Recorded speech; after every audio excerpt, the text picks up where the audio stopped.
आज का टॉपिक है साइक्लोट्रॉन। साइक्लोट्रॉन क्या है? Basically cyclotron is a device that is used to accelerate the charged particles।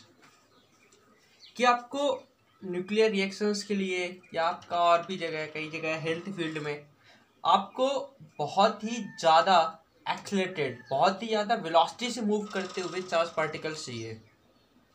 ठीक है, आपको बहुत हाई स्पीड में जो है आयन या चार्ज पार्टिकल्स आपको चाहिए। तो पार्टिकल्स को बहुत हाई स्पीड में एक्सेलरेट कराने के लिए एक डिवाइस बनाई गई जिसको बोलते हैं हम साइक्लोट्रॉन। तो साइक्लोट्रॉन अगर आप कहो तो क्या है? Basically cyclotron is a device that is used to get the highly accelerated charge particles. Cyclotron is a device that is used to get the highly accelerated charge particles. आपका बहुत ज़्यादा एक्सेलरेटेड चार्ज पार्टिकल गेन करने के लिए इस device का use होता है। इस डिवाइस को बनाया, जो आपको जो डिस्कवरी थी इस साइक्लोट्रॉन की, वो किया था किसने? Lawrence and Livingstone. इन्होंने इस डिवाइस को, साइक्लोट्रॉन को डेवलप किया था, लॉरेंस एंड लिविंगस्टन। ठीक है, अब आपको ये कोई बहुत ज़्यादा याद रखने की जरूरत नहीं है किसने आपका डेवलप किया था इसको। ठीक है, तो साइक्लोट्रॉन को अगर हम समझें, साइक्लोट्रॉन क्या है, कैसे फंक्शनिंग होती है इसकी, सारी चीज़ों को अगर समझने के लिए आपको थोड़ा सा कॉन्सेप्ट जो है माइंड में रहने चाहिए। पुराने जो कॉन्सेप्ट है कुछ माइंड में रहने चाहिए। जैसे पहला कॉन्सेप्ट कि अगर इलेक्ट्रिक फील्ड में एक चार्ज पार्टिकल एंटर करता है उसकी डायरेक्शन में ही, अगर इलेक्ट्रिक फील्ड में उसकी डायरेक्शन में ही चार्ज पार्टिकल एंटर करता है तो इलेक्ट्रिक फील्ड पॉजिटिव चार्ज है, तो इलेक्ट्रिक फील्ड उस पर फोर्स अप्लाई करती है अपने ही डायरेक्शन में, और जब फोर्स अप्लाई होता है तो चार्ज पार्टिकल जो है वो एक्सेलरेट हो जाता है और उसकी स्पीड जो है इंक्रीज हो जाती है। पहली चीज़ आपको ये माइंड में रखना है। दूसरा चीज़ जो आपको माइंड में रखना होना चाहिए आपका, कि जब एक मैग्नेटिक फील्ड में चार्ज पार्टिकल परपेंडिकुलर एंटर करता है, जब एक मैग्नेटिक फील्ड में चार्ज पार्टिकल परपेंडिकुलर एंटर करता है तो उसका पाथ कैसा होता है? सर्कुलर। जब एक मैग्नेटिक फील्ड में चार्ज पार्टिकल एंटर करता है तो उसका पाथ सर्कुलर होता है। ये दूसरी चीज़। ठीक है, पहली चीज़ आपको कि इलेक्ट्रिक फील्ड में चार्ज पार्टिकल जब इलेक्ट्रिक फील्ड के डायरेक्शन में एंटर करता है तो इलेक्ट्रिक फील्ड उस पर फोर्स अप्लाई करती है और उसको एक्सेलरेट कर देती है, उसकी स्पीड को इंक्रीज कर देती है। सेकेंड केस जो आपको याद रखना है वो ये कि जब एक मैग्नेटिक फील्ड के परपेंडिकुलर चार्ज पार्टिकल एंटर करता है तो उस चार्ज पार्टिकल का पाथ सर्कुलर होता है। थर्ड टर्म जो आपको याद रखना है वो ये कि अगर आपका एक कंडक्टर है, मेटल है कोई, अगर किसी भी टाइप का अगर एक मेटल या कंडक्टर है, तो इस मेटल या कंडक्टर को अगर आप एक्सटर्नल इलेक्ट्रिक फील्ड में रखते हो, अगर आप इसको एक्सटर्नल फील्ड में रखते हो तो कंडक्टर के अंदर इलेक्ट्रिक फील्ड हमेशा जीरो होती है। थर्ड पॉइंट जो आपको याद रखना है कि एक कंडक्टर को जब आप इलेक्ट्रिक फील्ड में पुट करते हो तो इलेक्ट्रिक फील्ड के अंदर जो जो कंडक्टर के अंदर इलेक्ट्रिक फील्ड है वो हमेशा जीरो होती है। When a conductor is kept in external electric field then the electric field inside the conductor is always zero. ठीक है, ये पॉइंट आपको याद रखना है। और भी कुछ चीज़ें, जैसे आपको पता है कि जब ये सर्कुलर पाथ पे मूव करता है तब आपको जो रेडियस होती है पाथ की उसका फार्मूला होता है mv/qb। जो टाइम पीरियड होता है उसका फार्मूला होता है 2πm/qb। एंड जो इसकी फ्रीक्वेंसी का फार्मूला होता है qb/2πm। ये सारे पॉइंट आपको माइंड में रखने होंगे साइक्लोट्रॉन को पूरी तरीके से समझने के लिए, कि इलेक्ट्रिक फील्ड पॉजिटिव चार्ज को अपनी डायरेक्शन में ही एक्सेलरेट करा देती है। सेकेंड जो आपको माइंड में रखना है कि जब एक इलेक्ट्रिक फील्ड में परपेंडिकुलर चार्ज एंटर करता है, इलेक्ट्रिक फील्ड में जब एक परपेंडिकुलर चार्ज एंटर करता है तो उस चार्ज का पाथ कैसा होता है? सर्कुलर। और इस सर्कुलर पाथ की रेडियस होती है mv/qb। इस सर्कुलर पाथ का टाइम पीरियड जो होता है वो होता है 2πm/qb, और इस सर्कुलर पाथ की फ्रीक्वेंसी होती है qb/2πm। और जो थर्ड पॉइंट आपको याद रखना है कि एक्सटर्नल फील्ड जो है आपका इलेक्ट्रिक फील्ड जो है वो कंडक्टर के अंदर हमेशा जीरो होती है। ठीक है, अब समझो आप साइक्लोट्रॉन क्या है। आप अगर लिखना चाहो cyclotron is a device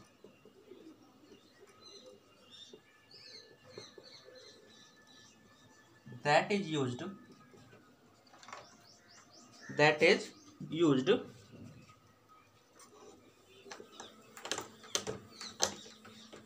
to highly accelerate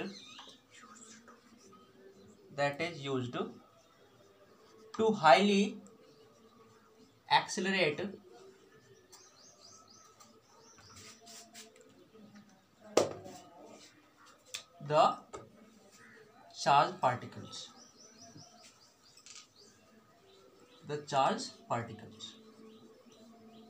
ठीक है। साइक्लोट्रॉन बेसिकली एक डिवाइस है सिंपल, जो कि यूज होती है किस लिए, चार्ज पार्टिकल्स को काफ़ी तेज स्पीड में, काफ़ी ज़्यादा वेलोसिटी तक एक्सेलरेट कराने के लिए। ठीक है। प्रिंसिपल, इसका हम प्रिंसिपल समझते हैं।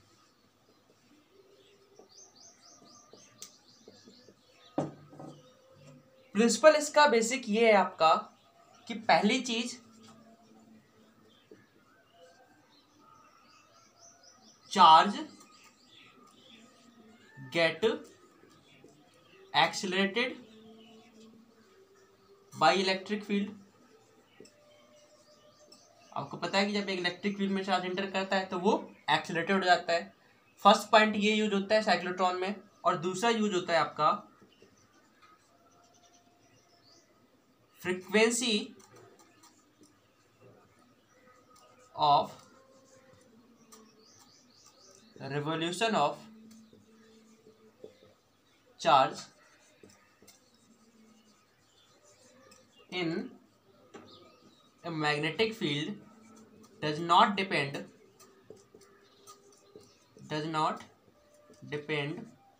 on एनर्जी, या फिर आप कहो एनर्जी मतलब काइनेटिक एनर्जी, या फिर आप कह सकते हो वेलोसिटी। ठीक है। आपने फॉर्मूला देखा, जो फ्रीक्वेंसी है ये पार्टिकल की वेलोसिटी पर डिपेंड नहीं करती। ऐसा नहीं है कि जो आपका मैग्नेटिक फील्ड में जब चार्ज पार्टिकल मूव कर रहा है सर्कुलर पाथ में, मैग्नेटिक फील्ड में अगर चार्ज पार्टिकल सर्कुलर पाथ में मूव कर रहा है, तो अगर आप इसकी वेलोसिटी किसी तरीके से इंक्रीज कर दे रहे हो तो इसकी फ्रीक्वेंसी में कोई चेंज नहीं आएगा। फ्रीक्वेंसी किस पर डिपेंड करती है, उस चार्ज के अमाउंट, जितना चार्ज है उस पर, जो मैग्नेटिक फील्ड है और जो उसका मास है। ठीक है। वेलोसिटी से फ्रीक्वेंसी का कोई लेना देना नहीं होता। इसी टर्म का यूज करके कैसे ये चीज यूज होती है इसको हम आगे समझेंगे, लेकिन आपको जो मेन बेसिक प्रिंसिपल है वो यही यूज किए जाते हैं साइक्लोट्रॉन में, कि चार्ज जो है उसको आप इलेक्ट्रिक फील्ड में रख करके एक्सेलरेट करा सकते हो। और दूसरा प्रिंसिपल जो आपका यूज होता है आपका, कि फ्रीक्वेंसी जो होती है आपका, जब मैग्नेटिक फील्ड में जब चार्ज रिवोल्यूट करता है, जब चार्ज सर्कुलर पाथ पर चलता है किसी मैग्नेटिक फील्ड में, तो जो उसके पाथ की फ्रीक्वेंसी है, या आपका टाइम पीरियड है, जो टाइम लग रहा है जो उसको सर्कुलर पाथ पर मूव करने में, या जो फ्रीक्वेंसी है, नंबर ऑफ रेवोल्यूशंस पर सेकेंड है, वो उस चार्ज की एनर्जी या फिर वेलोसिटी पर डिपेंड नहीं करते। ठीक है। आपको फॉर्मूले से क्लियर है, ना तो एनर्जी पर डिपेंड कर रहे हैं और ना ही वेलोसिटी पर डिपेंड कर रहे हैं। ये हो गया इसका प्रिंसिपल। अब आप समझो इसका कंस्ट्रक्शन होता क्या है। बड़ा सिंपल सा कंस्ट्रक्शन है इसका।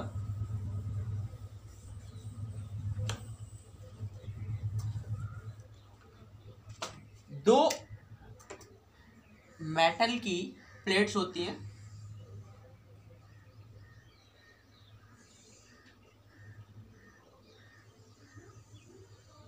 दो मेटेलिक प्लेट है,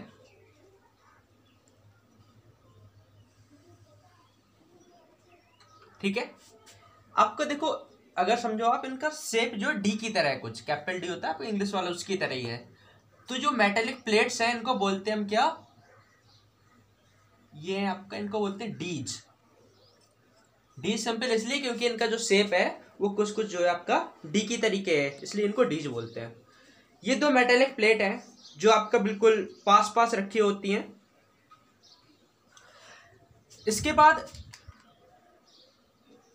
प्लेट्स में, प्लेट्स के बीच वाला जो एरिया है, यहां पर एक हाई इलेक्ट्रिक फील्ड क्रिएट करने के लिए, प्लेट्स के बीच का जो एरिया है आपका, यहाँ पर एक हाई इलेक्ट्रिक फील्ड क्रिएट करने के लिए क्या किया जाता है, एक लगाया जाता है आपका, आप सोचो एक बैटरी और समथिंग है, ठीक है, ऑक्सीलेटर बोलते हैं उसको।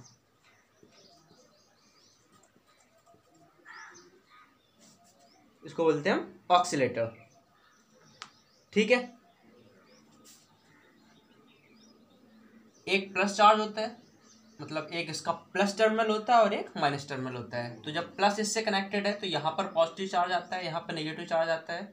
और ये ऑक्सीलेटर है अल्टरनेटिंग, ये कुल मिला करके अल्टरनेटिंग वोल्टेज क्रिएट करता है। अल्टरनेटिंग वोल्टेज क्रिएट करने का मतलब है आपका कि इधर प्लस है और इधर माइनस है, कुछ टाइम के बाद इधर प्लस हो जाएगा और इधर माइनस हो जाएगा, इधर प्लस हो जाएगा और इधर माइनस हो जाएगा। अल्टरनेटिंग वोल्टेज जो है ये क्रिएट करता है। यानी कि पहले आपका ये वाला पार्ट प्लस है, ये वाला डी जो है माइनस है, यानी कि इलेक्ट्रिक फील्ड जो आपका क्या होगी, प्लस से माइनस की तरफ, यानी कि इस डायरेक्शन में होगी। और कुछ टाइम के बाद क्या होता है आपका, इसकी पोलरिटी जो है चेंज हो जाती है, इधर प्लस हो जाता है और इधर माइनस हो जाता है। तो फिर आपको समझ में आ रहा होगा इधर प्लस और इधर माइनस, तो फिर इलेक्ट्रिक फील्ड की डायरेक्शन जो है इधर हो जाएगी, ठीक है। ये बहुत हाई वोल्टेज क्रिएट करता है, ऑलमोस्ट 10⁴ वोल्ट की रेंज में, और इसकी फ्रीक्वेंसी बहुत हाई होती है 10⁷ हर्ट्ज की रेंज में। हाई पोटेंशियल क्रिएट करता है ये, साथ ही साथ इसकी फ्रीक्वेंसी बहुत हाई होती है। फ्रीक्वेंसी समझ रहे हो आप, फ्रीक्वेंसी का मतलब है आपका ये जो प्लस माइनस चेंज कर रहा है, प्लस माइनस जो चेंज कर रहा है, तो आपका एक इधर से प्लस और इधर से माइनस और फिर वापस यहाँ प्लस और यहाँ माइनस, ये हो गया पूरा एक रेवोल्यूशन। तो 1 सेकेंड में करीब 10⁷ टाइम्स ये जो है आपका प्रोसेस जो रिपीट हो जाता है। तो ये होती है इसकी फ्रीक्वेंसी। फ्रीक्वेंसी का मतलब कितने टाइम ये अपना जो प्लस माइनस है उनको चेंज कर रहा है, ठीक है। इसके बाद ये डीज है। डीज क्या है, सिंपल मेटेलिक प्लेट्स है। और ये जो पूरा का पूरा आपका सिस्टम है, इसको रख देते हैं हम आप एक मैग्नेटिक फील्ड में, इसको रख देते हैं एक मैग्नेटिक फील्ड में।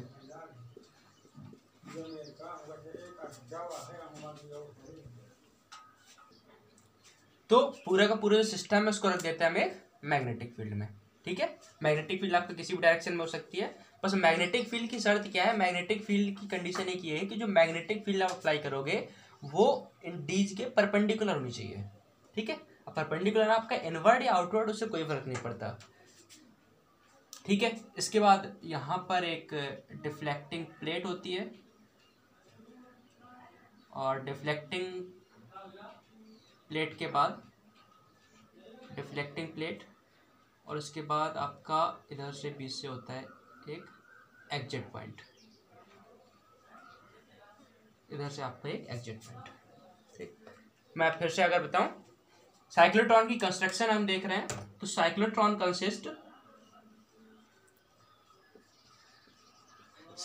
Consist 2 metallic plate of D size, D shape.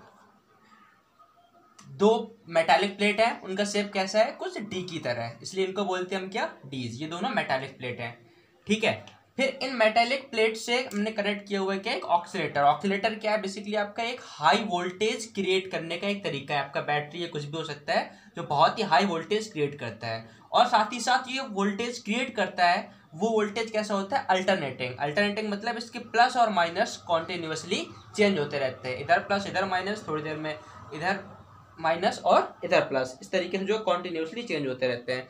This is called the oscillator. तो आपका और जो पूरा सिस्टम है उसको रख दिया हमने कहाँ पर, एक मैग्नेटिक फील्ड में, ठीक है। आपने एक प्लेट ली, एक डी ले ली, ऐसे रख दी, एक दूसरी रख दी, कनेक्ट कर दिया उसको ऑक्सीलेटर से, और पूरे का पूरा जो सिस्टम है उसको एक मैग्नेटिक फील्ड, इधर से मैग्नेट लगा दिया आपने, इधर मैग्नेट लगा दिया, तो एक ऐसी जो है मैग्नेटिक फील्ड बन गई, और पूरा सिस्टम जो है आपने उसमें रख दिया। तो ये इसका कंस्ट्रक्शन हो गया, ठीक है। कंस्ट्रक्शन में आप देख सकते हो अपने मन से, it consist 2 D shaped metallic chambers that are called dees. आप इनको D1 और D2 भी कह सकते हो, ठीक है। The dees are connected to a high frequency oscillator that can create a potential up to 10⁴ volt and have frequency of almost 10⁷ hertz. Then the D's and the oscillator, it means total combination, is kept in a box perpendicular to a magnetic field. एक magnetic field के perpendicular जो है इस system को रख दिया जाता है, या फिर कह सकते हो perpendicular magnetic field is set up across the dees. एक परपेंडिकुलर मैग्नेटिक फील्ड जो है इसके अक्रॉस जो है वो क्रिएट कर दी जाती है। ठीक है, सिंपल है ना। 2D, एक ऑक्सीलेटर, इसके बाद एक मैग्नेटिक फील्ड आपने लगा दी किसी भी तरीके से। अब नेक्स्ट हम पढ़ते हैं इसकी वर्किंग, कि काम करता कैसे है।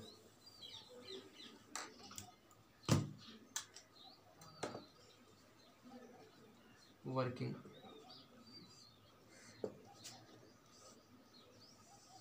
सिंपल सा सेटअप है इसका, फिर से बता देता हूँ मैं। दो आपका मेटालिक प्लेट्स है ये डी शेप में, एक ऑक्सीलेटर से कनेक्टेड है ये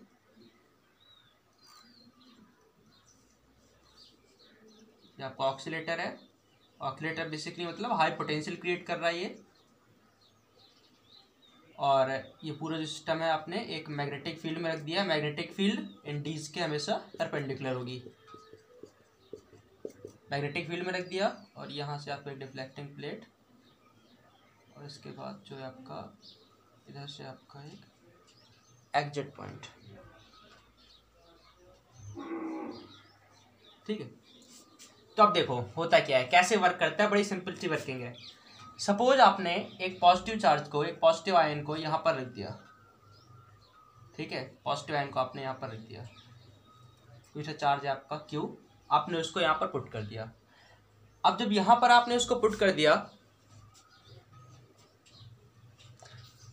तो आप देखो ऑक्सीलेटर है, सपोज पहले यहाँ पर इसने प्लस बनाया हुआ है और ये वाला पार्ट जो है इसका माइनस है, यानी ये positive terminal minus negative terminal, तो ये पॉजिटिव है और ये नेगेटिव है। तो इलेक्ट्रिक फील्ड की डायरेक्शन क्या होगी, positive to negative, electric field इस डायरेक्शन में होगी। तो अब आपको पता है कि ये चार्ज रखा हुआ है और इस चार्ज पर ये इलेक्ट्रिक फील्ड फोर्स लगाएगी। किस डायरेक्शन में लगाएगी, in the direction of electric field. जिधर इलेक्ट्रिक फील्ड है उसी डायरेक्शन में इलेक्ट्रिक फील्ड जो है फोर्स लगाएगी। तो आपने पॉजिटिव चार्ज को यहाँ रख दिया, उसके बाद ऑक्सीलेटर से आपने सप्लाई चालू की। तो ऑक्सीलेटर जब चालू हो गया आपका, यानी कि यहाँ पर प्लस आ गया और यहाँ पर माइनस आ गया, तो यहाँ प्लस यहाँ माइनस, तो यहाँ पर एक इलेक्ट्रिक फील्ड जनरेट हो गई इन दोनों प्लेट्स के बीच में। याद रहे आप, ये मेटालिक प्लेट्स हैं। तो अभी हमने कॉन्सेप्ट पीछे पढ़ा हुआ था कि जो मेटालिक प्लेट्स होती हैं, तो मेटालिक प्लेट्स हैं, कंडक्टर हैं, तो उनके अंदर इलेक्ट्रिक फील्ड का इफेक्ट नहीं होगा। अंदर कोई इलेक्ट्रिक फील्ड नहीं होगी। इलेक्ट्रिक फील्ड कहाँ होगी, जो इनके बीच में थोड़ी सी जगह होती है, इस थोड़ी सी जगह में आपका इलेक्ट्रिक फील्ड होगी। तो ई हो गया आपका, इधर पॉजिटिव चार्ज रखा है तो इस डायरेक्शन में उस पर फोर्स लगेगा। जब इस डायरेक्शन में फोर्स लगेगा तो क्या होगा, इधर चलेगा, ये इधर चलेगा। अब जब इधर चल के ये इधर आ गया, यहाँ पर डी के अंदर आ गया, तो जब डीज के अंदर आ गया आपका, तो यहाँ इलेक्ट्रिक फील्ड तो नहीं लेकिन मैग्नेटिक फील्ड तो है। ठीक है, और देखो मैग्नेटिक फील्ड क्या है, परपेंडिकुलर, ये जो है इधर से आया है, वेलोसिटी इसकी इधर है और मैग्नेटिक फील्ड परपेंडिकुलर है। तो आपको पता है इस पर फोर्स लगेगा और जो है ये सर्कुलर पाथ पर मूव करना स्टार्ट कर देगा। आपने केस पढ़ा हुआ है, सेकेंड केस। फर्स्ट केस हमने जो पहले शुरुआत में कॉन्सेप्ट पढ़ा था कि इलेक्ट्रिक फील्ड में जब चार्ज को रखो तो उसको एक्सलेट करती है अपनी डायरेक्शन में, तो इस डायरेक्शन में इलेक्ट्रिक फील्ड ने मूव करा दिया। इसके बाद इस डायरेक्शन में मूव कर गया ये, फिर ये मैग्नेटिक फील्ड के इफेक्ट में आया। अब मैग्नेटिक फील्ड क्या करेगी, इस पर फिर से फोर्स अप्लाई करेगी, और जो मैग्नेटिक फील्ड फोर्स अप्लाई करेगी वो फोर्स क्या करेगा, इसको आपको पता है कि मैग्नेटिक फील्ड के परपेंडिकुलर चार्ज ने एंटर किया है तो इसको सर्कुलर पाथ पर मूव करा देगी। अब जब ये सर्कुलर पाथ पर मूव करेगा, अब देखो किस तरफ करेगा, नीचे ऊपर, आप समझ सकते हो। देखो आप, वेलोसिटी इधर है, मैग्नेटिक फील्ड किधर है आपका, क्रॉस लगा हुआ है, क्रॉस का मतलब अंदर, यानी कि अंदर, वेलोसिटी इधर, मैग्नेटिक फील्ड अंदर, यानी कि फोर्स कहाँ लग रहा है, अपवर्ड। अपवर्ड मतलब आपका ऐसे ऊपर की तरफ जाएगी और आपको पता है फोर्स की डायरेक्शन कॉन्टिन्यूस चेंज होगी और जो है सर्कुलर पाथ पर ही मूव करेगा। सर्कुलर पाथ पर आपका जो है ये मूव करेगा। ठीक है, सर्कुलर पाथ पर ही मूव किया। अभी सर्कुलर पाथ पर मूव किया, अब मूव करके आपको जो है ये इधर आ गया, मूव करके जो है इधर आ गया। अब जब ये इधर आया, यानी कि इसने अपना हाफ रेवोल्यूशन कंप्लीट किया। कि अब हाफ रेवोल्यूशन इसने कंप्लीट किया, उतनी देर में क्या होगा, इसकी पोलैरिटी जो है चेंज हो जाएगी, पोलैरिटी चेंज हो जाएगी। अब यहाँ माइनस होगा और यहाँ पर जो है प्लस होगा। अब यहाँ माइनस होगा और यहाँ प्लस होगा, तो अब इलेक्ट्रिक फील्ड आपको पता है इधर हो जाएगी, प्लस से माइनस की तरफ। तो अब इलेक्ट्रिक फील्ड प्लस से माइनस की तरफ हो गई, तो क्या होगा आपका, अब ये जो है पार्टिकल इस डायरेक्शन मूव करेगा, पार्टिकल जो है इस डायरेक्शन मूव करेगा। अब जब ये पार्टिकल इस डायरेक्शन में मूव करेगा तो क्या होगा, इस डायरेक्शन में मूव करने से, इस डायरेक्शन मूव करने से होगा ये कि आपको पता है, देखो ये जब इधर से आया तो ये एक्सीलरेट हुआ था, वेलोसिटी इसकी इंक्रीज हुई थी, फिर यहाँ पर वेलोसिटी में कोई चेंज नहीं आया, सर्कुलर पाथ पर मूव कर गया, फिर जब ये बाहर आया, ठीक है, तो अब इलेक्ट्रिक फील्ड इधर है, तो जब अब इलेक्ट्रिक फील्ड इधर है तो ये फिर से एक्सीलरेट होगा, यानी इसकी वेलोसिटी जो है, भाई इलेक्ट्रिक फील्ड इधर है, पॉजिटिव चार्ज है तो इस तरफ फोर्स लगेगा, और जब फोर्स लगेगा तो उसमें एक्सीलरेशन आएगा, तो जब एक्सीलरेशन आएगा तो फिर इसकी वेलोसिटी जो है इंक्रीज हो जाएगी, ठीक है, तो वेलोसिटी इंक्रीज हो जाएगी। अब ये क्या होगा, इधर एंटर करेगा, इस वाली मैग्नेटिक फील्ड में अब जो है ये एंटर करेगा। अब जब इस मैग्नेटिक फील्ड में एंटर करेगा तो होगा क्या, इस मैग्नेटिक फील्ड में एंटर करने से कि अब जो फिर से मैग्नेटिक फील्ड के परपेंडिकुलर एंटर किया है तो फिर से सर्कुलर पाथ पर घूम जाएगा, लेकिन इस बार के सर्कुलर पाथ क्या होगा, आपको आर देखो पता है, mv/qb, तो इसकी वेलोसिटी इंक्रीज हो गई है, तो जब इसकी वेलोसिटी इंक्रीज हो गई है तो इसकी रेडियस भी जो इंक्रीज हो जाएगी। भाई जब यहाँ से एंटर किया था तो इसकी वेलोसिटी कम थी, तो जब यहाँ से आया तो एक्सीलरेट होकर के आया, यानी इसकी वेलोसिटी भी इंक्रीज हो गई है, तो जब इसकी वेलोसिटी इंक्रीज हो गई है तो इसका मतलब इसकी रेडियस भी अब इंक्रीज हो जाएगी, तो अब ये फिर से सर्कुलर पाथ पर तो मूव करेगा, लेकिन अब जो इसका सर्कुलर पाथ होगा वो जो है पहले से बड़ा होगा, अब इसका सर्कुलर पाथ पहले से बड़ा होगा, ठीक है। फिर आपको समझ में आ रहा होगा, फिर जब तक ये इधर आएगा तब तक इसकी पोलैरिटी फिर से चेंज हो जाएगी, इधर प्लस हो जाएगा, इधर माइनस हो जाएगा, तो फिर क्या होगा, आपकी इलेक्ट्रिक फील्ड इधर होगी तो इधर फोर्स लगाएगी, इसको इधर एंटर करा देगी, अब ये फिर से जो एक्सीलरेट हो गया तो इसका रेडियस जो है फिर से आपका पहले से बड़ी हो जाएगी, क्योंकि वेलोसिटी इसकी फिर से इंक्रीज हो गई है। इसको सॉरी इस तरफ लगाना पड़ेगा, उल्टा बना हुआ है मैंने, कोई दिक्कत नहीं उससे, ठीक है। फिर ये इधर करेगा, और जब आप चाहो कि बस हो गया, एक्सीलरेट हो गया, जितना एक्सीलरेट कराना था हो गया, उसके बाद जो है आप जो है इसको यहाँ से इलेक्ट्रिक फील्ड एक अप्लाई करते हैं अलग से हम यहाँ पर, और उस इलेक्ट्रिक फील्ड को अप्लाई करके इस पार्टिकल को जो है हम बाहर निकाल लेते हैं। ये आपका मिल गया क्या, चार्ज पार्टिकल।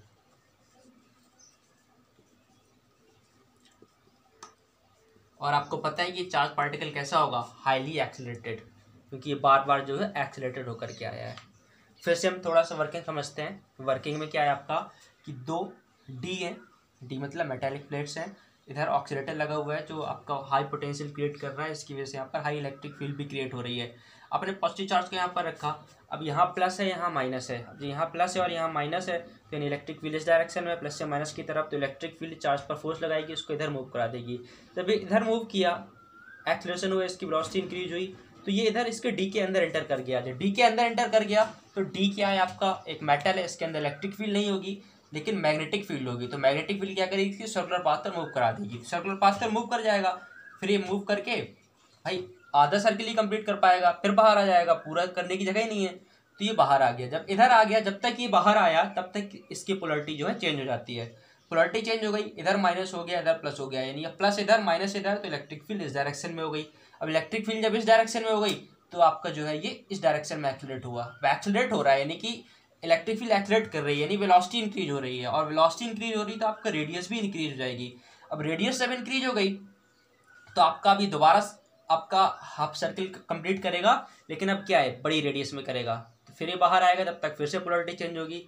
इस तरीके से प्रोसेस जो है कंटिन्यू होता है, और आपको पता है जितने बार यहाँ से क्रॉस हो रहा है उतनी बार एक्सीलरेटेड हो रहा है, उतनी बार उसकी वेलोसिटी जो है वो इंक्रीज हो रही है। इस तरीके से जो है आप हाईली एक्सीलरेटेड पार्टिकल को कर सकते हो, फिर आप बाद में डिफ्लेक्ट करा करके इसको बाहर जो है यहाँ से निकाल लिया, तो ये मिल गया हमें चार्ज पार्टिकल, ठीक है। तो कॉन्सेप्ट देखो, आपका पहला कॉन्सेप्ट वही यूज हो रहा है कि इलेक्ट्रिक फील्ड लगा करके आप एक्सीलरेट करा रहे हो, और दूसरा कॉन्सेप्ट जो था आपका कि जो फ्रीक्वेंसी है वो डिपेंड नहीं करती वेलोसिटी पर, फ्रीक्वेंसी जो थी आपका वो थी qb/2πm। अब समझो अगर फ्रीक्वेंसी वेलोसिटी पर डिपेंड करती तो क्या होता, अगर फ्रीक्वेंसी वेलोसिटी पर डिपेंड करती तो इसकी वेलोसिटी इंक्रीज हुई, वेलोसिटी इंक्रीज होने से फ्रीक्वेंसी अगर इंक्रीज हो जाती सपोज, तो मतलब जितनी बार ये घूमता हर बार पहले से ज्यादा तेज निकलता। भाई फ्रीक्वेंसी का मतलब क्या है कि 1 सेकेंड में कितने आपका रेवोल्यूशन कंप्लीट हो रहे हैं, या फिर आप टाइम पीरियड भी मान लो, टाइम पीरियड भी डिपेंड नहीं करता, यानी कि आप सोचो जब अगर डिपेंड नहीं करता तो क्या होता है आपका कि भले बड़े रेडियस पर निकल रही है लेकिन जो टाइम लग रहा है उसको यहाँ से यहाँ तक आने में वो सेम ही है, क्योंकि वेलोसिटी इंक्रीज हो रही है, वेलोसिटी इंक्रीज होने से टाइम का कोई लेना है नहीं, टाइम जो है आपका जितना है उतना फिक्स है, क्योंकि एम की और बी में से कुछ भी नहीं चेंज हो रहा, तो फिक्स टाइम में ये आपका फिक्स है कि जितनी देर में यहाँ आई उतनी देर में यहाँ वापस आएगा, फिर उतनी देर में यहाँ वापस आएगा, सब कुछ फिक्स टाइम पे हो रहा है, तो उसी टाइम पे इसकी पोलैरिटी भी चेंज हो जा रही है, है ना। तो इसकी पोलैरिटी भी, आप सोचो अगर ये जल्दी जल्दी आने लगे, पता चला अगर आपने वेलोसिटी इंक्रीज कर दी, सोचो अगर इसकी फ्रीक्वेंसी बढ़ जाती है, तो फ्रीक्वेंसी बढ़ जाती है तो जल्दी से निकल के यहाँ जाता, और जब जल्दी से निकल के यहाँ जाता उतनी देर में इसकी पोलैरिटी चेंज नहीं हो पाती, उतनी जल्दी जल्दी इसकी पोलैरिटी चेंज नहीं हो पाती। जब इसकी पोलैरिटी चेंज नहीं हो पाती तो क्या होगा, सपोज ये यहाँ आ गया और पोलैरिटी सोचो आपका अब भी ये इधर से इधर आ गया, पोलैरिटी आपका जो है अब भी यहाँ उसी तरीके से नहीं, यहाँ प्लस है यहाँ माइनस है, यानी यहाँ प्लस यहाँ माइनस, इलेक्ट्रिक फील्ड इधर है, वो तो आ गया घूम के, लेकिन इलेक्ट्रिक फील्ड की पोलैरिटी चेंज नहीं हो पाई। तो जब पोलैरिटी चेंज नहीं हो पाई तो क्या होगा आपका, जब इधर प्लस हो गया और इधर माइनस हो गया, सोचो ये तो आ गया इधर निकल के, लेकिन ये चेंज नहीं हो पाई, तो इलेक्ट्रिक फील्ड इधर है, यानी कि वो इलेक्ट्रिक फील्ड अब उसको एक्सेलरेट करने की जगह और धीमा कर देगी, तो फिर वो एक्सेलरेट नहीं हो पाएगा। तो ये जो कॉन्सेप्ट है आपका यहाँ पर यूज होता है कि आपको जो टाइम है वो हर बार सेम ही लगता है, आपका वेलोसिटी इंक्रीज होने से रेडियस भले इंक्रीज हो रही है, लेकिन टाइम या फ्रीक्वेंसी पर कोई चेंज नहीं आता। टाइम या फ्रीक्वेंसी जो है आपका सेम वही रहता है, जिसकी वजह से जो है ये सेम टाइम पर ही यहाँ पर ये आता है। ठीक है, तो ये सिंपल सी इसकी वर्किंग थी। अब कुछ टर्म जो हम यहाँ पर लिख लेते हैं, वर्किंग भी आप जो है अपने से लिख सकते हो। स्टार्ट यहाँ से करना है आपको कि when A positively charge particle is kept between the plates and the electric field is applied, electric field apply the force on the charge and the charge began to move toward the D. When it enter toward the D, then the effect of the electric field vanishes, but the magnetic field revolve the charged particle in a circular path till when the charged particle again comes out of the D.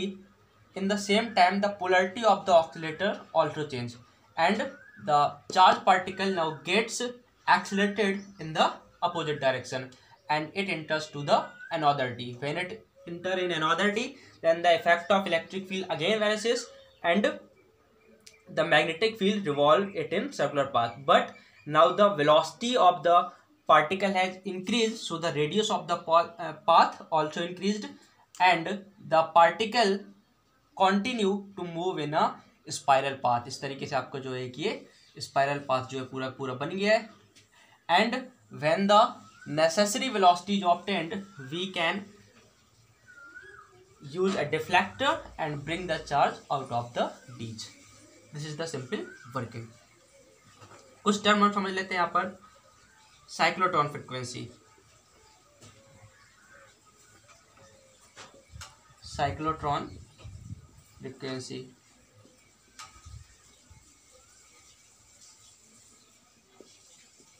Cyclotron frequency क्या है आपका, cyclotron frequency का मतलब होता है आपका कि जो एक चार्ज पार्टिकल मूव कर रहा है उसकी जो फ्रीक्वेंसी, आपको पता है वेलोसिटी चेंज होने से फ्रीक्वेंसी पे कोई फर्क नहीं आया, ठीक है, लेकिन जो चार्ज पार्टिकल मूव कर रहा है उस चार्ज पार्टिकल के मूव करने की वजह से जो फ्रीक्वेंसी है चार्ज पार्टिकल की, that frequency is called the cyclotron frequency. आपको पता है टाइम कितना लगेगा इसको एक पूरा चक्कर लगाने में, 2πm/qb, the frequency will be same formula qv/2πm, पूरा एक चक्कर का, है ना, that this is the formula for the cyclotron frequency, same वही पुराना फार्मूला ही है, ठीक है।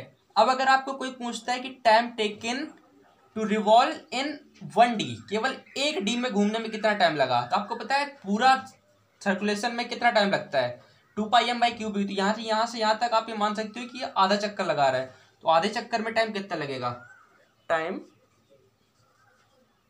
टू मूव इन, एक डी में केवल घूम रहा है, कितना टाइम लगेगा, इसका आधा, यानी आप 2 से डिवाइड करा दोगे तो कितना होगा आपका πm/qb, ठीक है। अब 20 की डिस्टेंस जो है आपका बहुत कम होती है तो आप ये टाइम को इग्नोर भी कर सकते हो, तो एक डी में घूमने में कितना टाइम लगेगा आपका πm/qb, और जो इसकी फ्रीक्वेंसी कितनी होगी आपका qb/2πm, this frequency is called cyclotron frequency.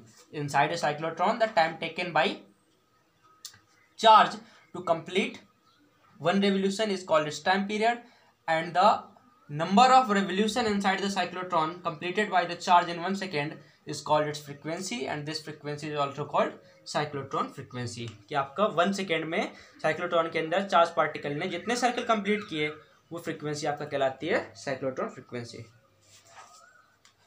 इसके बाद आप पढ़ते हो साइक्लोट्रॉन की रेजोनेंस कंडीशन। साइक्लोट्रॉन फ्रीक्वेंसी को हम ऐसे म्यू सी से भी नोट कर देते हैं। अब समझो आप इसका रेजोनेंस कंडीशन, रेजोनेंस कंडीशन, इसकी रेजोनेंस कंडीशन क्या है? इसकी रेजोनेंस कंडीशन ये है आपका कि आप देखो जो अभी गेम है आपका वो फ्रीक्वेंसीज का है। इसमें जितनी देर में आपका ये इधर आए उतनी देर में पोलैरिटी चेंज होनी चाहिए, है ना। यानी कि आपका फिर से यहाँ तक वापस आए, यानी एक चक्कर पूरा लगाए तब तक इसकी पोलैरिटी वापस से जैसा थी वैसी हो जाएगी। भाई इधर से इधर तक आया तो इधर प्लस इधर माइनस, जब यहाँ आ गया तो फिर यहाँ माइनस यहाँ प्लस, फिर जब वापस इधर आया यानी एक चक्कर पूरा हुआ, जब यहाँ से यहीं वापस आया तब एक चक्कर पूरा हुआ, तब तक जो ये फिर प्लस माइनस वापस आ गया। यानी कि जितनी देर में इसका एक सर्किल उतनी देर में इसका भी एक सर्किल, यानी जितनी फ्रीक्वेंसी इसकी उतनी फ्रीक्वेंसी इसकी। जब ये आपका कॉम्बिनेशन सही होगा तभी जो है चार्ज पार्टिकल जो एक्सीलरेट हो जाएगा। अगर ये सोचो लेट हो रहा है आपका कि ये चेंज हो गई लेकिन ये पोलैरिटी चेंज नहीं हुई, तो आपको पता है कि फिर ये इलेक्ट्रिक फील्ड सपोर्ट नहीं करेगी, मोशन को अपोज करने लगेगी। तो आपका for proper working of the cyclotron जो आपका मेन कंडीशन है that is called the resonance condition, and according to this condition the frequency of the oscillator, the frequency of the oscillator should be equal frequency of the cyclotron। ठीक है, resonance condition क्या है cyclotron की? Cyclotron की resonance condition यही है कि the frequency of the oscillator, frequency of the oscillator मतलब आप तो समझ रहे हो कि ऑक्सीलेटर जितनी देर में अपनी फ्रीक्वेंसी को चेंज कर रहा है, तो मतलब जितनी देर में पोलैरिटी चेंज कर रहा है आपका, या 1 सेकेंड में जितने टाइम पोलैरिटी चेंज कर रहा है उतने टाइम में जो है आपका इसकी फ्रीक्वेंसी भी यानी इसके सर्किल भी उतने ही 1 सेकेंड में कंप्लीट होनी चाहिए। तो जब ये जितनी देर में यहाँ से यहाँ आएगा यानी 1 सर्किल कंप्लीट करेगा, उतनी देर में ये भी आपका प्लस माइनस माइनस प्लस से होकर फिर से प्लस माइनस में आ जाएगा, यानी कि अपनी ओरिजिनल पोजीशन में वापस आ जाएगा।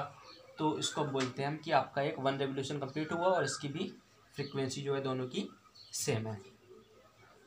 समझ आ रहा है ना रेजोनेंस कंडीशन का मतलब क्या है? कि जब जितनी देर में इसकी पोलैरिटी चेंज होगी उतनी देर में इसका, एक बार जितनी पोलैरिटी चेंज हुई तो आपका ये आधा चक्कर लग गया, फिर दोबारा पोलैरिटी चेंज हुई तो अब वापस अपनी इनिशियल पोजीशन में आ गया, तब तक ये भी वापस इनिशियली आ गया।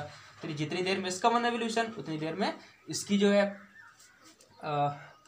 पोलैरिटी जो है चेंज होकर के वापस अपनी इनिशियल में आ गई। तो यानी इसकी फ्रीक्वेंसी और इसकी फ्रीक्वेंसी जब दोनों सेम होंगी तभी जो है पार्टिकल एक्सीलरेट हो पाएगा। यानी कि अगर ये आ गया और ये नहीं हो पाया तो फिर आपको समझ में आ रहा होगा कि अगर इधर आ गया ये और चेंज नहीं हुआ तो फिर इलेक्ट्रिक फील्ड जिस डायरेक्शन में हमें चाहिए उस डायरेक्शन में मिलेगी नहीं, तो फिर इलेक्ट्रिक फील्ड जो है इसको अपोज करने लगेगी। This is called the resonance condition. ठीक है, इसके बाद आप फाइंड कर सकते हो मैक्सिमम एनर्जी। जब ये साइक्लोट्रॉन से जो है आपका चार्ज पार्टिकल बाहर निकला है तो उसकी मैक्सिमम एनर्जी कितनी है वो चीज़ जो है फाइंड कर सकते हो।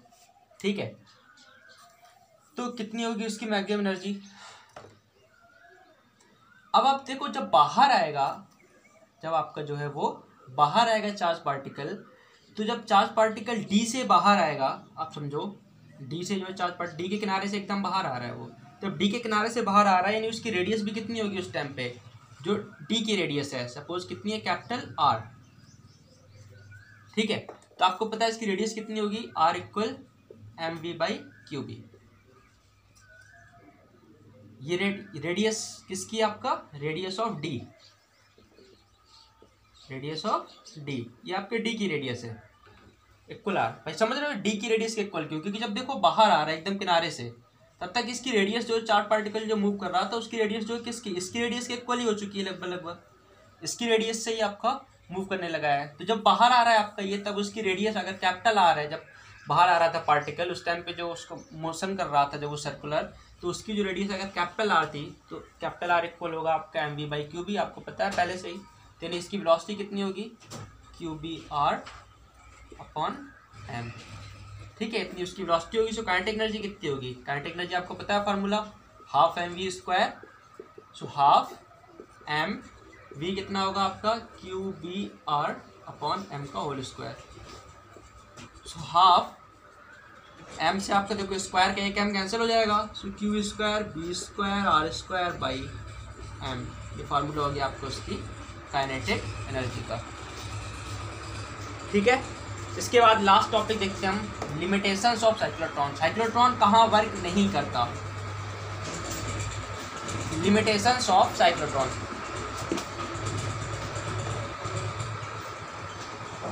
लिमिटेशंस क्या है इसकी, कहाँ पर ये वर्क नहीं करता। इसकी लिमिटेशंस क्या है आप समझो। अगर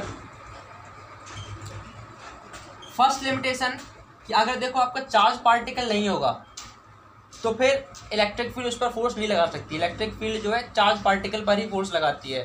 तो अगर चार्ज पार्टिकल नहीं है तो फिर साइक्लोट्रॉन उसको एक्सेलरेट नहीं करा सकता। तो आपका फर्स्ट लिमिटेशन जो आपका यही है, cyclotron does not work for neutral particles. ठीक है। सेकेंड नंबर जो है आपका है कि cyclotron work for only positively charge particles. ये देखो दूसरी चीज है कि साइक्लोट्रॉन पॉजिटिवली चार्ज पार्टिकल्स के लिए ही वर्क करता है।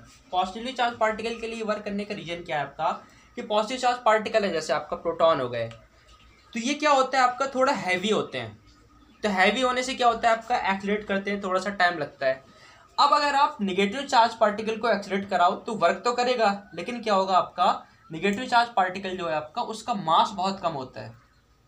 निगेटिव चार्ज पार्टिकल जो है आपका जो है उसका मास बहुत कम होता है। तो मास बहुत कम होने से क्या होगा आपका हल्का है, तो हल्का होने की वजह से जो आपका उसका मास इतना कम है उसकी फ्रीक्वेंसी बहुत ज़्यादा हो जाएगी।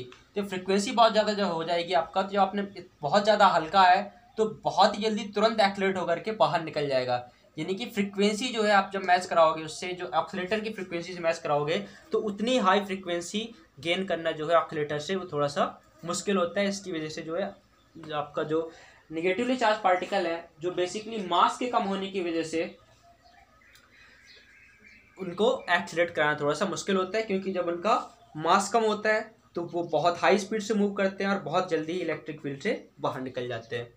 तो आपका एक दूसरा लिमिटेशन ये है, पहला कि न्यूट्रल पार्टिकल पर वर्क नहीं करता, दूसरा पॉजिटिव चार्ज पार्टिकल के लिए ही प्रॉपरली वर्क करता है, नेगेटिव में इसको वर्क करना मुश्किल होता है।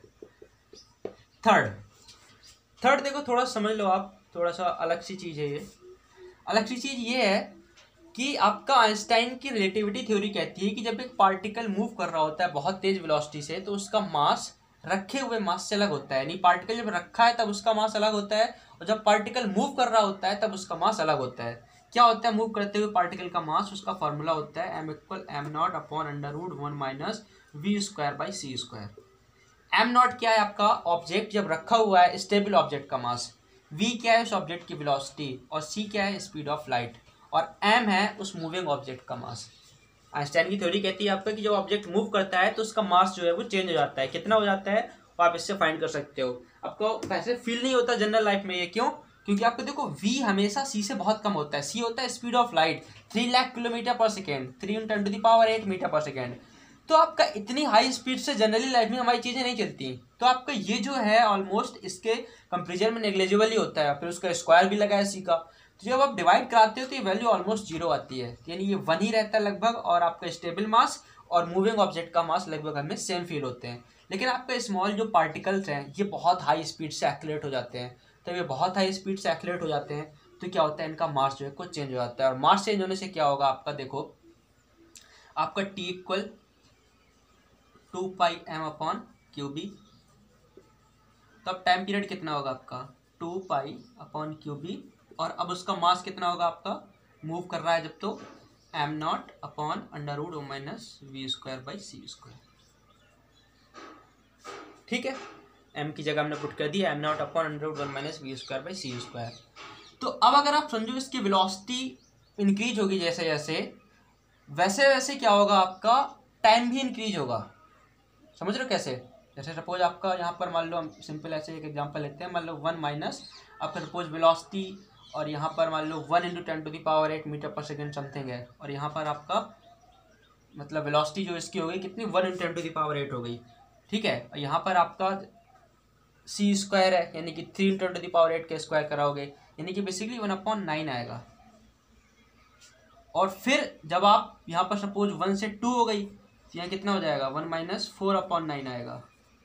ठीक है, यहाँ 3 × 10⁸, पहले इसके आपने 1 मान करके इसको सॉल्व करो, फिर इसको 2 मान करके सॉल्व करो, और जब आप देखोगे आपका तो ये वैल्यू जो होगी आपका ये सॉल्व करके जो वैल्यू आएगी आपका ये वाली वैल्यू जैसे जैसे v बढ़ेगा आपका ये वाली वैल्यू घट रही होगी, और ये वाली वैल्यू घटने का मतलब है यानी पूरा सॉल्व करके जो है घट रहा होगा, और जब ये घट रहा है इसका मतलब आपको समझ में आ रहा है कि टी जो है वो इंक्रीज हो रहा है। भाई नीचे है वो अपॉन में है, और अपॉन की वैल्यू जब घटती है तो यानी टी आपका जो है वो इंक्रीज होगा, और जब टी इंक्रीज होगा इसका मतलब टाइम जो है इंक्रीज होता जाएगा। यानी कि जैसे जैसे वेलोसिटी आपका इंक्रीज होगी, वेलोसिटी इंक्रीज होने के साथ साथ जो टाइम लग रहा है रेवोल्यूशन का, वो टाइम जो भी आपका वो चेंज होता जाएगा। और आपको पता है जब टाइम और वेलोसिटी का आपस में रिलेशन आने लगे तो फिर क्या होगा, आपका पार्टिकल जो है धीमे आएगा, पार्टिकल धीमे आएगा। जब पार्टिकल धीमे आएगा तो ऑक्सीलेटर की फ्रीक्वेंसी के साथ उसकी फ्रीक्वेंसी मैच नहीं कर पाएगी, और जब फ्रीक्वेंसी मैच नहीं करेगी तो साइक्लोट्रॉन वर्क नहीं करेगा।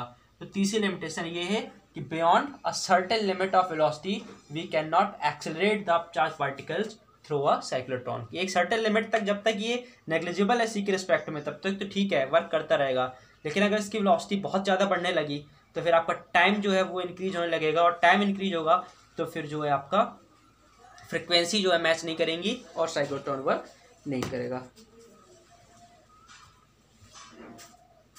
Thank you.